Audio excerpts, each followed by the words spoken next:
আপনারা এই আইনের সাথেই একটা শব্দ দেখবেন যে ইন্টারন্যাশনাল ক্রাইমস ট্রাইব্যুনাল অ্যাক্ট 1973, অর্থাৎ এই আইনটা তৈরি হয়েছে 1973 সালে। যদিও এই ট্রাইব্যুনাল 2010 সালে স্থাপিত হয়েছে। এই 2010 সালে ট্রাইব্যুনাল স্থাপনের পূর্বেই তৎকালীন প্রধানমন্ত্রী শেখ হাসিনার নেতৃত্বে যে সরকার ছিল, সেই সরকার আইনের একটা অ্যামেন্ডমেন্ট করে। এই অ্যামেন্ডমেন্ট করে অনুপস্থিতিতে বিচারের বিধান সংযোগ করে। কাজে এই বিধানটা ওই সময়কার সরকার কর্তৃক প্রবর্তিত।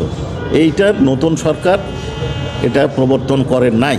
কাজে এর দায়িত্ব এই সরকারের নয়, এটা এই সরকার এবং প্রসিকিউশন আইনটাকে ফলো করেছে। প্রথম কথা এটা। দ্বিতীয় হচ্ছে পছন্দের লয়ার, পছন্দের আইনজীবী নিয়োগ করার জন্য প্রয়োজন হচ্ছে আসামির উপস্থিতি।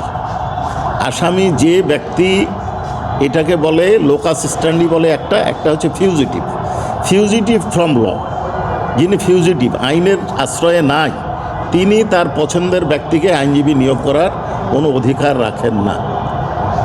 কাজে উনি কোনো আইনজীবী নিয়োগ করার অধিকার রাখেন না। উপরন্তু উনি নিজেও বাই ইমেল অর আদার, যদিও এটা আইনের মধ্যেই নাই, ওনার আবেদন করার কোনো এখতিয়ার নাই। যতক্ষণ না উনি ট্রাইব্যুনালে হাজির হতেন তার আগে পর্যন্ত ওনার কোনো এখতিয়ার থাকবে না আইনজীবী নিয়োগের।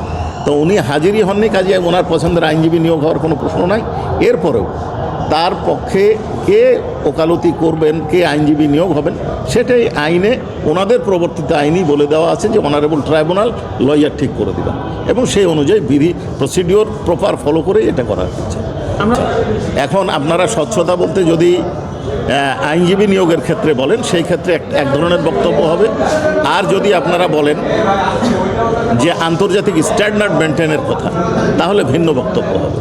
আন্তর্জাতিক স্ট্যান্ডার্ড মেনটেনের ক্ষেত্রে এই আইন সংশোধন করে আন্তর্জাতিক স্ট্যান্ডার্ড মেনটেন করা হয়েছে, এবং রোম স্ট্যাটুট এবং আইসিসির যে সংজ্ঞাগুলো অপরাধের ক্ষেত্রে, সেটার প্রযোজ্যতা এখানে নিয়ে আসা হয়েছে।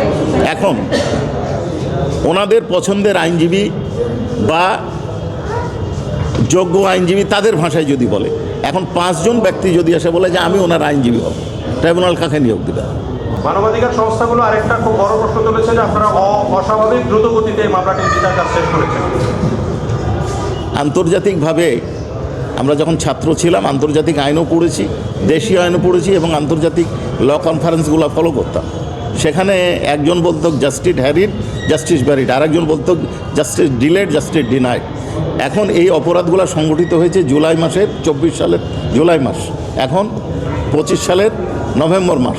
14 মাসের বিচার যদি খুব দ্রুত হয়ে থাকে, তাহলে আমার বলার কিছু নাই।